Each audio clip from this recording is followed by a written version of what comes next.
Dear students, हम cell cycle को study कर रहे थे और लास्ट के लेक्चर में हमने डिस्कस किया था कि सेल साइकिल के दो फेजेस है। First interphase and second M phase. Interphase में सेल मेटाबॉलिकली एक्टिव होता है, सेल की ग्रोथ होती है, सेल इस फेज में डिवाइड नहीं होता है। तो इस फेज में सेल के अंदर डीएनए की रेप्लिकेशन होती है, प्रोटीन्स की सिंथेसिस होती है और सेल ऑर्गेनल्स की भी फॉर्मेशन होती है।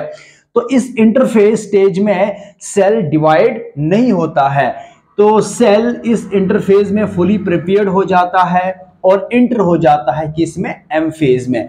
तो आज के इस लेक्चर में हम डिस्कस करेंगे ये एम फेज क्या है, ये माइटोसिस क्या है, ये माइटोटिक फेज क्या है सेल साइकिल के अंदर। तो माइटोसिस, ये जो एम फेज है, ये एक टाइप है सेल डिवीजन का। इसमें एक सिंगल पेरेंट सेल डिवाइड हो जाता है टू आइडेंटिकल डॉटर सेल में। कि इसमें जो पेरेंट सेल है, पेरेंट सेल के अंदर डीएनए की रेप्लिकेशन हो जाती है, इसमें अमाउंट ऑफ का जो डीएनए है वो बढ़ जाता है और जो नंबर ऑफ क्रोमोसोम्स है वो सेम रहता है। फिर फाइनली ये सेल डिवाइड कर लेता है कि इसमें टू डॉटर सेल्स में, और जो दो डॉटर सेल्स है ये बिल्कुल सिमिलर होते हैं किसमें, किससे, पेरेंट सेल से। देखिए माइटोसिस क्या है। माइटोसिस एक टाइप है सेल डिवीजन का जिसमें एक सिंगल पेरेंट सेल डिवाइड होता है किसमें, टू आइडेंटिकल डॉटर सेल्स में। तो इस प्रोसेस को हम क्या कहते हैं, माइटोसिस। और यहां पर आप कंसंट्रेट कीजिए, ये पेरेंट सेल है। क्या है ये, पेरेंट सेल है। पेरेंट सेल में जो नंबर ऑफ क्रोमोसोम्स है वो 2n है और इसमें जो अमाउंट ऑफ डीएनए है दैट इज 2c। ये पेरेंट सेल की बात कर रहा हूं मैं कि पेरेंट सेल के अंदर जो ये डिप्लॉइड फॉर्म में होता है और इसमें जो नंबर ऑफ क्रोमोसोम्स है, ये जो 2n है ये रिप्रेजेंट करता है नंबर ऑफ क्रोमोसोम्स, और जो ये 2c है ये रिप्रेजेंट करता है अमाउंट ऑफ डीएनए। जब इस पेरेंट सेल के अंदर डीएनए की डुप्लीकेशन होती है, जब इस पेरेंट सेल के अंदर डीएनए रेप्लिकेट होता है, ये रेप्लिकेशन क्या होती है, रेप्लिकेशन एक ऐसा प्रोसेस होता है जिसमें डीएनए अपनी ही एग्जैक्ट कॉपी बनाता है। डीएनए से डीएनए की फॉर्मेशन होती है, डीएनए से क्या होता है, एक और नई कॉपी जो डीएनए की उसकी फॉर्मेशन होती है। तो इस प्रोसेस को हम क्या कहते हैं, डीएनए रेप्लिकेशन। तो ये जब इस डीएनए के अंदर, इस पेरेंट सेल के अंदर जब डीएनए की रेप्लिकेशन होती है, तो इसमें जब ये बिफोर रेप्लिकेशन इस तरह के क्रोमोसोम्स हैं, ये सिंगल क्रोमोसोम्स हैं। जब इन क्रोमोसोम्स की रेप्लिकेशन होती है, जब इस क्रोमोसोम के अंदर डीएनए की जब रेप्लिकेशन होती है, तो इसमें क्या होता है कि जो नंबर ऑफ क्रोमोसोम्स है वो सेम रहेंगे 2n, और इसका जो अमाउंट ऑफ जो डीएनए है वो इंक्रीज होगा 2c से 4c। ये देखो, ये भी सिंगल क्रोमोसोम्स है और ये भी तो सिंगल क्रोमोसोम्स है, बट इसके अंदर जो अमाउंट ऑफ डीएनए है वो डबल हो जाता है, मतलब इंक्रीज होता है। और इसमें क्या होता है, जो अमाउंट ऑफ डीएनए है वो 2c है और 2c से 4c हो जाता है। तो इस तरह का प्रोसेस को हम क्या कहते हैं, माइटोसिस। फिर नेक्स्ट, इसमें जब सेल फाइनली डिवाइड हो जाता है, जब टू डॉटर सेल्स की फॉर्मेशन होती है, तो फिर ये क्रोमोसोम इसी तरह से जो है डॉटर सेल के अंदर चले जाते हैं। तो इसमें अब ये जो डॉटर सेल्स है, इसमें जो नंबर ऑफ क्रोमोसोम रहेंगे वो 2n की फॉर्म में रहेंगे और जो अमाउंट ऑफ डीएनए है वो भी 2c की फॉर्म में रहेगा। इसमें भी 2n है, इसमें भी 2c है, और पेरेंट सेल में भी 2n और 2c है। इसका मतलब कि जो डॉटर सेल की जहां जो फॉर्मेशन होगी, ये जो डॉटर सेल्स है ये बिल्कुल सिमिलर रहेंगे किससे, पेरेंट सेल से। तो इस प्रोसेस को हम क्या कहते हैं, माइटोसिस।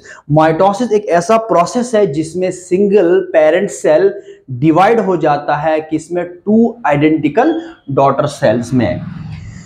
तो नेक्स्ट क्या है, ये जो माइटोसिस है इसको हम क्या कहते हैं, सोमैटिक डिवीजन। माइटोसिस को हम क्या कहते हैं, सोमैटिक डिवीजन। सोमैटिक डिवीजन इसलिए इस माइटोसिस को हम कहते हैं कि जो ये माइटोसिस का जो प्रोसेस होता है ये सोमैटिक सेल में होता है। तो सोमैटिक सेल के अंदर जो डिवीजन होता है उसको हम कहते हैं माइटोसिस, और उस डिवीजन को हम कहते हैं सोमैटिक डिवीजन। नेक्स्ट क्या है, जो माइटोसिस है इसको हम कहते हैं इक्वेशनल डिवीजन। क्या कहते हैं इसको? Equational division. इक्वेशनल डिवीजन इसको इसलिए कहा जाता है कि इसमें क्या होता है कि जो नंबर ऑफ क्रोमोसोम्स है, इसमें जो नंबर ऑफ क्रोमोसोम्स है वो इक्वली डिस्ट्रीब्यूटेड होता है। किसमें? डॉटर सेल्स है, कि पेरेंट सेल से जो डॉटर सेल्स की फॉर्मेशन होगी, इसमें जो नंबर ऑफ क्रोमोसोम्स है वो इक्वली डिस्ट्रीब्यूटेड होगा। किसमें? डॉटर सेल्स में। तो इसीलिए इसको कहा जाता है इक्वेशनल डिवीजन। तो नेक्स्ट क्या है? नेक्स्ट क्या है? जो स्ट्रासबर्गर है, स्ट्रासबर्गर ने सबसे पहले ऑब्जर्व किया था न्यूक्लियर डिवीजन को। स्ट्रासबर्गर ने सबसे पहले ऑब्जर्व किया था कि इसमें न्यूक्लियर डिवीजन को सबसे पहले स्ट्रासबर्गर ने ऑब्जर्व किया था कि इसमें प्लांट सेल में, किसमें? प्लांट सेल्स में ऑब्जर्व किया था न्यूक्लियर डिवीजन को। बट जो फ्लेमिंग है, फ्लेमिंग ने ऑब्जर्व किया था न्यूक्लियर डिवीजन को, इसने न्यूक्लियर डिवीजन को ऑब्जर्व किया था किसमें? एनिमल सेल में। और finally Fleming use the term mitosis. Strasburger ने न्यूक्लियर डिवीजन को प्लांट सेल में ऑब्जर्व किया, फ्लेमिंग ने न्यूक्लियर डिवीजन एनिमल सेल में ऑब्जर्व किया, और फ्लेमिंग ने फिर फाइनली यूज्ड किया द टर्म माइटोसिस। तो इस तरह से क्या होता है? माइटोसिस का प्रोसेस होता है। तो माइटोसिस में दो फेजेस होते हैं, एक कार्योकाइनेसिस और सेकंड है साइटोकाइनेसिस। तो माइटोसिस का प्रोसेस कहां से शुरू होता है? पहले कार्योकाइनेसिस से, और एंड कहां पर होता है? साइटोकाइनेसिस से। जो कार्योकाइनेसिस है इसको हम कहते हैं न्यूक्लियर डिवीजन। न्यूक्लियर डिवीजन को हम क्या कहते हैं? कैरियोकाइनेसिस। और साइटोकाइनेसिस के प्रोसेस में क्या होता है? साइटोप्लाज्म की डिवीजन होती है। साइटोप्लाज्म की क्या होती है? डिवीजन होती है। तो कार्योकाइनेसिस और साइटोकाइनेसिस, माइटोसिस का प्रोसेस स्टार्ट्स होता है न्यूक्लियर डिवीजन से, और एंड कहां पर होता है? साइटोकाइनेसिस यानी साइटोप्लाज्म की डिवीजन से। तो दो इंपॉर्टेंट फेजेस है इस माइटोसिस के प्रोसेस में, कि जिसमें सबसे पहले न्यूक्लियर डिवीजन होती है, और न्यूक्लियर डिवीजन को फिर फाइनली क्या होता है? साइटोप्लाज्म भी डिवाइड होता है। तो इसी न्यूक्लियर डिवीजन में, इस न्यूक्लियर डिवीजन में जो है ये सारे फेजेस आते हैं, जिसमें प्रोफेज आता है, मेटाफेज, एनाफेज, एंड फाइनली क्या होता है? टेलोफेज। टेलोफेज के बाद फाइनली क्या होता है? साइटोकाइनेसिस का प्रोसेस होता है। अब हम यही स्टडी करते हैं कि माइटोसिस में जो न्यूक्लियर डिवीजन वाला पोर्शन है, ये जो साइटोकाइनेसिस का जो फेज है, इसमें डिफरेंट सब फेजेस है जो आज हम डिस्कस करेंगे। तो ये माइटोसिस है, और माइटोसिस में क्या होता है? फर्स्ट फेज होता है कैरियोकाइनेसिस, जिसमें न्यूक्लियर डिवीजन होती है। हाँ, देखिए माइटोसिस में जो कैरियोकाइनेसिस की जो स्टेज है, इसमें 4 फेजेस है। The first is prophase, second is metaphase, third is anaphase, and the last is telophase. Prophase में अब हम देखिए किस तरह की इवेंट्स होती है, मेटाफेज में देखेंगे इसमें किस तरह की जो है इवेंट्स होती है, और फाइनली एनाफेज और टेलोफेज में देखेंगे कि किस तरह से जो है सेल के अंदर चेंजेस आ जाती है। प्रोफेज स्टेज क्या होता है? ये एक लॉन्गेस्ट फेज होता है सेल साइकिल का, या इस माइटोसिस का एक लॉन्गेस्ट फेज होता है। तो फर्स्ट इसमें जो प्रोफेज की जो स्टेज होती है, जो प्रोफेज की स्टेज होती है माइटोसिस में, इसमें जो न्यूक्लियर मेम्ब्रेन होती है, और जो न्यूक्लियस है ये स्टार्ट्स करता है डिसअपियरिंग। ये यहां पर आप देख लीजिए, ये न्यूक्लियर मेम्ब्रेन है। इस न्यूक्लियर मेम्ब्रेन के अंदर क्या होता है? क्रोमेटिन मटेरियल होता है। अब इसमें जो है क्रोमेटिन मटेरियल जो है कंडेंस्ड फॉर्म में ज्यादा नहीं रहता है। इसमें क्या होते हैं कि ये जो बाहर की जो न्यूक्लियर मेम्ब्रेन है, ये स्टार्ट करेगा डिसअपियरिंग, और इसमें का जो न्यूक्लियोलस है ये भी डिसइंटीग्रेट होगा, और फाइनली डिसअपियर हो जाता है। तो इस प्रोफेज के स्टेज में न्यूक्लियर मेम्ब्रेन और न्यूक्लियोलस स्टार्ट्स डिसअपियरिंग, और इसके अंदर जो क्रोमोसोम्स हैं, क्रोमोसोम्स क्या होंगे? इसमें शॉर्ट होंगे और थिक होंगे, याद रखना। इंपॉर्टेंट पॉइंट है, प्रोफेज के स्टेज में अब ये जो क्रोमोसोम्स है ये शॉर्ट होंगे और थिक होंगे। इसको हम क्या कहेंगे, shortening and thickening of chromosomes कहाँ होंगे, प्रोफेज स्टेज में। नेक्स्ट, जो इसमें जो क्रोमोसोम्स होंगे इसके दो क्रोमेटिड्स होंगे, इसमें सिस्टर क्रोमेटिड्स होंगे। देखो यहां पर दिखता है कि इसमें जो क्रोमोसोम्स यहां पर दिख रहा है प्रोफेज स्टेज में, उस क्रोमोसोम्स के दो क्रोमेटिड्स है और वो दोनों क्रोमेटिड्स हेल्ड टुगेदर होता है किससे, बाय सेंट्रोमियर से। और सेंट्रोमियर्स, इनके सेंटर में सेंट्रोमियर होता है जो इनको जोड़ के रखता है। कि इसमें देखो chromosomes composed of two chromatids held together by centromere. तो ये इस तरह से ये क्रोमोसोम्स होता है, ये इस तरह से क्रोमोसोम्स होता है, ये इसमें क्रोमेटिड्स है, ये क्या है इसमें क्रोमेटिड्स। इस ये जो एक क्रोमोसोम है और क्रोमोसोम में दो क्रोमेटिड्स है, ये भी क्या है क्रोमेटिड है, ये भी क्रोमेटिड है और ये भी क्रोमेटिड है। दोनों क्रोमेटिड आपस में जो जुड़े हुए हैं और ये जो पॉइंट है इसको हम क्या कहेंगे, सेंट्रोमियर। क्या कहेंगे इसको हम, सेंट्रोमियर। इसी सेंट्रोमियर से क्या है ये क्रोमोसोम, ये दो क्रोमेटिड आपस में जुड़ते हैं। नेक्स्ट क्या है कि जो सेंट्रियोल्स है वो डिवाइड्स होता है टू में और मूव करता है टुवर्ड द ऑपोजिट पोल। यहां पर क्या होते हैं, सेंट्रियोल्स होते हैं। सेंट्रियोल सेल डिवीजन का इंपॉर्टेंट रोल करता है, इसी से एस्ट्रल रेज की फॉर्मेशन होती है, यहां से स्पिंडल फाइबर्स जो है उनकी फॉर्मेशन होती है। और ये जो सेंट्रियोल है, सेंट्रियोल की यहां पर डिवीजन होगी और ये सेंट्रियोल जो है मूव करेगा टुवर्ड ऑपोजिट पोल, एक यहां पर मूव करेगा और एक यहां पर मूव करेगा। तो इस प्रोफेज के स्टेज में सेंट्रियोल्स की भी डिवीजन होती है और इसमें जो है एक सेंट्रियोल दो में डिवाइड होता है, वो सेंट्रियोल मूव करता है टुवर्ड द ऑपोजिट पोल्स। और इसी के अंदर एक और इवेंट होता है कि इस प्रोफेज के स्टेज में क्या होगा, स्पिंडल फाइबर की फॉर्मेशन होगी और एस्ट्रल रेज की फॉर्मेशन होगी। ये प्रोफेज स्टेज है किसका, माइटोसिस का। नेक्स्ट अब हम स्टडी करते हैं मेटाफेज। देखिए मेटाफेज में जो ये न्यूक्लियर मेम्ब्रेन है और जो न्यूक्लियोलस है ये कंप्लीटली डिसइंटीग्रेट होंगे और कंप्लीटली डिसअपीयर हो जाएंगे। तो ये मेटाफेज स्टेज है माइटोसिस का। इस माइटोसिस के अंदर यहां तो स्टार्ट हो रहे थे डिसइंटीग्रेशन, यहां स्टार्ट हो रहे थे कि यहां पर कि जो न्यूक्लियोलस और जो न्यूक्लियर मेम्ब्रेन है वो स्टार्ट हो रहे थे डिसअपीयरिंग के लिए। बट मेटाफेज के स्टेज में न्यूक्लियर मेम्ब्रेन और जो न्यूक्लियोलस है वो कंप्लीटली डिसइंटीग्रेट हो जाएंगे, वो कंप्लीटली क्या होंगे, डिसअपीयर्ड हो जाएंगे। तो इसमें जो खास बात है मेटाफेज के स्टेज में, जो सबसे इंपॉर्टेंट पॉइंट क्या है कि इसमें जितने भी ये क्रोमोसोम्स होंगे वो लाइन अप होंगे around the equator of the spindle. ये स्पिंडल है, ये स्पिंडल देखिए ये इस तरह की क्या है, ये स्पिंडल्स है और इस स्पिंडल का जो बीच वाली जो लाइन है इसको हम कहते हैं इक्वेटर। क्या कहेंगे इसको हम, इक्वेटर। मेन जो पॉइंट है मेटाफेज स्टेज में कि जो इंपॉर्टेंट पॉइंट क्या है कि यहां पर जो क्रोमोसोम्स है वो लाइन अप हो जाते हैं around the equator of the spindle fibre. Equator पर जो है सारे के सारे क्रोमोसोम्स आएंगे। और ये जो मेटाफेज स्टेज है, ये बेस्ट फेज है to count and study the number and morphology of chromosomes. अगर हम स्टडी करेंगे क्रोमोसोम्स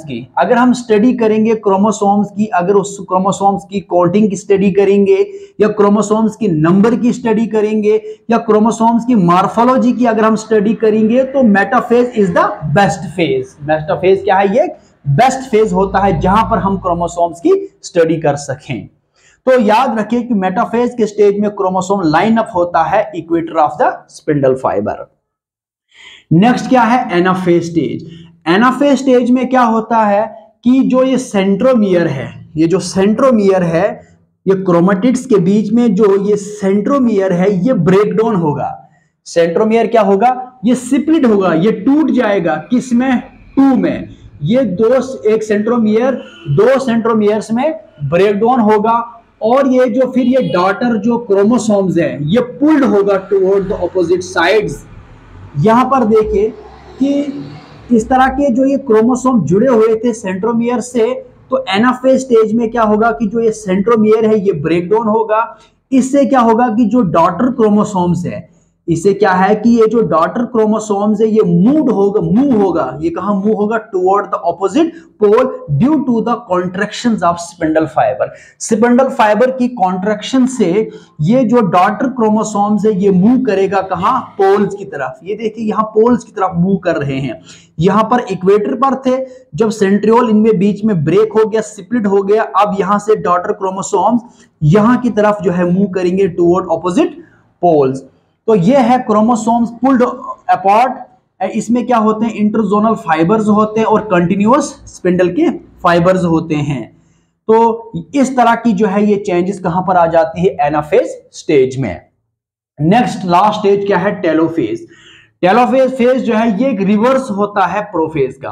प्रोफेज में अगर न्यूक्लियर मेम्ब्रेन और न्यूक्लियोलस स्टार्ट करता है डिसअपियरिंग, और टेलोफेज के स्टेज में क्या होता है कि जो न्यूक्लियर मेम्ब्रेन है और जो न्यूक्लियोलस है वो रीअपियर होगा। यहां पर दोबारा से जो है न्यूक्लियर मेम्ब्रेन की और न्यूक्लियोलस की जो फॉर्मेशन है वो दोबारा से होगी कहां पर, टेलोफेज स्टेज में। यहां पर क्रोमोसोम जो है अब डिकॉन्डेंस्ड होगा और अनकॉइल्ड है।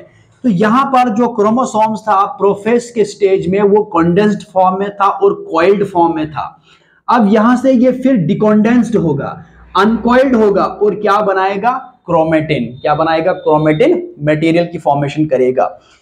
इसमें क्या होगा कि जो दो डॉटर जो न्यूक्लियाई है वो दो डॉटर न्यूक्लियाई की फॉर्मेशन होगी कहां पर, टू पोल्स पर। ये इस तरह का एक पोल है और इस तरह सेकंड पोल है। यहां पर इस टेलोफेज के स्टेज में क्या होगा, अब यहां डॉटर सेल्स की फॉर्मेशन हो गई है। अब यहां पर डॉटर सेल्स सेपरेट होंगे, यहां पर क्या होगी, डॉटर सेल्स सेपरेट होंगे और जो दो डॉटर न्यूक्लियाई है उनकी फॉर्मेशन होगी कहां पर, टू पोल्स पर होंगे।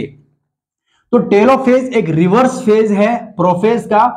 यहां पर अगर स्पिंडल फाइबर और एस्ट्रल रेज की अगर यहां पर फॉर्मेशन हुई है और बट इस टेलोफेज के स्टेज में स्पिंडल फाइबर्स और जो एस्ट्रल रेज है वो कंप्लीटली क्या होंगे, डिसअपियर हो जाएंगे।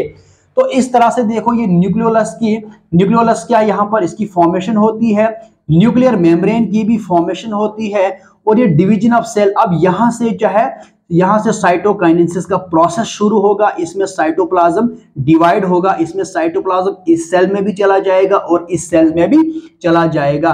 तो इस अब ये जो यहां पर जो टेलोफेज स्टेज है, टेलोफेज स्टेज के बाद क्या होगा, साइटोकाइनेसिस का प्रोसेस होगा जिसमें साइटोप्लाज्म क्या होगा, डिवाइड होगा। साइटोप्लाज्म यहां पर क्या होगा, अब डिवाइड होगा।